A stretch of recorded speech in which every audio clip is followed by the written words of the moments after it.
Hello friends, good morning সবাইকে। আমার সকাল শুরু হয়েছিল 9টা থেকে। তো দেখো, প্রথমে ব্রাশটা করে নিচ্ছি। আর আজকে বাড়িতে কেউ নেই, তার জন্য আমাকেই সব কাজ করতে হবে। একদিন মায়েরা বাড়িতে না থাকলেই বোঝা যায় যে প্রত্যেকটা দিন তারা কতটা কষ্ট করে। আর আমার প্রচণ্ড জ্বর, ঠান্ডা, গা ব্যথা, শরীরটা প্রচণ্ড খারাপ, তার মধ্যেও আমাকে আজকে সমস্ত কাজ করতে হবে। তো চলো, সেটাই তোমাদের সাথে শেয়ার করব। প্রথমে বিছানাটা গুছিয়ে নিচ্ছি। আমি মশারি টাঙাই না, আমার মশারি টাঙালে খুব গরম লাগে, এর কারণে মশারিটা আমি টাঙাই না। তো প্রথমে আমি কাঁথাগুলো ভাঁজ করে নিচ্ছি। কাঁথা তো আমার মাস্ট লাগবেই, ফ্যান চলবে আর কাঁথা লাগবে। তো কাঁথাটা ভাঁজ করে নেওয়ার পর আমি বিছানাটাও একটু ঝাড় দিয়ে নিলাম। আর এরপর আমি একটু কিছু খেয়ে নেব। জ্বরের মুখ কিছুই ভালো লাগছে না, তার জন্যই 2 প্যাকেট হরলিক্স জলের মধ্যে গুলিয়ে ভাবছি যে খাই, ভালো লাগবে। তো এটাকে গুলিয়ে আমি খেয়ে নিচ্ছিলাম, কারণ এটা খাওয়ার পরেই আমাকে রান্নাবান্নার দিকে ঢুকতে হবে। তো চলো এটাকে খেয়ে নিই, তারপরে দেখো আমি কি করছি। প্রথমে ভাবছিলাম বিস্কুট দিয়ে খাবো, তো বিস্কুট আর ভালো লাগছিলো না, তাই বিস্কুটের বয়ম পাশেই রেখেছি। তো তারপরে চাল নিয়ে নিলাম। চালটা আমরা 3 জন ছিলাম, সেই অনুযায়ী নিয়েছি। আর জল দিয়ে চালটাকে ভালোভাবে ধুয়ে পরিষ্কার করে নিলাম। তারপরে গ্যাসে হাঁড়িটা বসিয়ে নিয়েছি, আর তাতে জল দিয়ে দেবো এবার। তো জলটা ফুটলেই, ভালো করে যখন জলটা ফুটে যাবে বা ধোঁয়াটা বেরোবে, বাষ্পটা বেরোবে, তখনই হচ্ছে আমি চাল দিয়ে দিচ্ছি।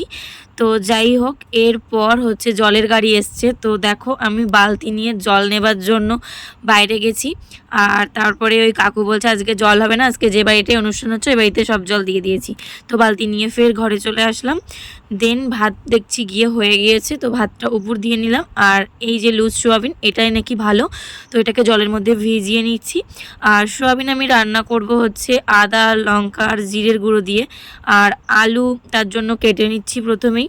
তো ভাই এখানে ক্যামেরা ধরে দিচ্ছিল। আলু কাটতে কাটতে তো আর একা একা ক্যামেরা করা যায় না। তো আলুগুলোকে দেখো, সোয়াবিনের তরকারির জন্য যেভাবে কাটতে হয় কেটে নিলাম।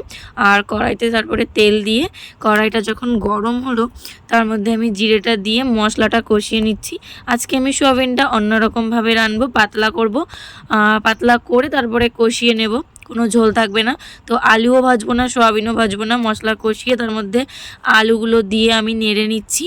আর লবণ, হলুদ, জিরের গুঁড়ো যা যা লাগে পরিমাণ মতো দিয়ে নিচ্ছি। এর মধ্যে আমি পেঁয়াজ রসুন কিচ্ছু ব্যবহার করব না। আজকে একটু অন্যরকমভাবেই রান্নাটা করছি। আর আজকে আমাবতী ছিল, এই কারণে আমি এইভাবেই রান্না করেছি। আমার দাদু ব্রাহ্মণ মানুষ, তিনি খান না এগুলো। তো সোয়াবিনটা আমি এইভাবেই রান্না করব আজকে।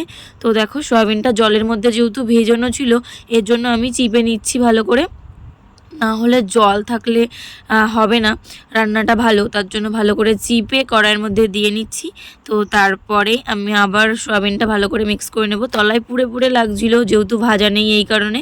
তো তার জন্য তাড়াতাড়ি করে একটু অল্প কষিয়ে জল দিয়ে নিলাম। তো তারপরে ঢাকা দিয়ে দিলাম। তো একটু ফুটে গেলে একটু সামান্য চিনি দিয়ে দিলাম। তারপরে একটু ভালো করে নেড়ে এর মধ্যে গরম মশলার গুঁড়ো মিক্স করে দিচ্ছি। তো গরম মশলার গুঁড়োটা আমি অ্যাড করে দেওয়ার পর, তো এটা যখন একদম ঝোলটা শুকিয়ে গেছে, এই যে মাখো মাখো করে নামিয়ে নিয়েছি। তো তারপর বাসন হয়েছে অনেকগুলো, এগুলো এখন মাজতে যেতে হবে। তো এগুলো মাজতে গিয়ে আমি সব মেজে নিয়ে এসেছি। আর তারপরেই ভাইয়ের প্রত্যেক দিনের জামা, আমার ভাই যেহেতু ছোটো, প্রত্যেক দিনের জামাই আমি ধুয়ে দিই।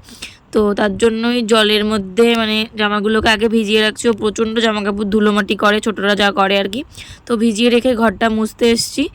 আর এবার আমি দেখো ঘরটা মুছে নিচ্ছি। ঘরটা মোছা হয়ে গেলেই তারপরে ভাইকে স্নান করিয়ে নিয়ে এসেছি। তো স্নান হয়ে গেছে, স্নানটা আমি দেখাইনি, এগুলো দেখানো ঠিক না। তো তার জন্যই আমি হচ্ছে ভাইকে এখন মুছিয়ে দিচ্ছি গামছা দিয়ে গাটা, যেহেতু বড় হয়েছে, স্নান করানো দেখানো পছন্দ করে না। তো ওকে স্নান করিয়ে আমি জামা কাপড় কেচে ধুয়ে নিয়ে এসেছি। তো এগুলোই এখন আমি মেলে দেবো। আমাদের তো আর ছাদ নেই, এর জন্য বাড়ির উঠানেই দড়ি টাঙানো আছে, তো এখানেই আমরা মেলি। তো গ্রামের মানুষ যা করে আর কি। তো তারপরে আমার সব কাজ হয়ে গেছে।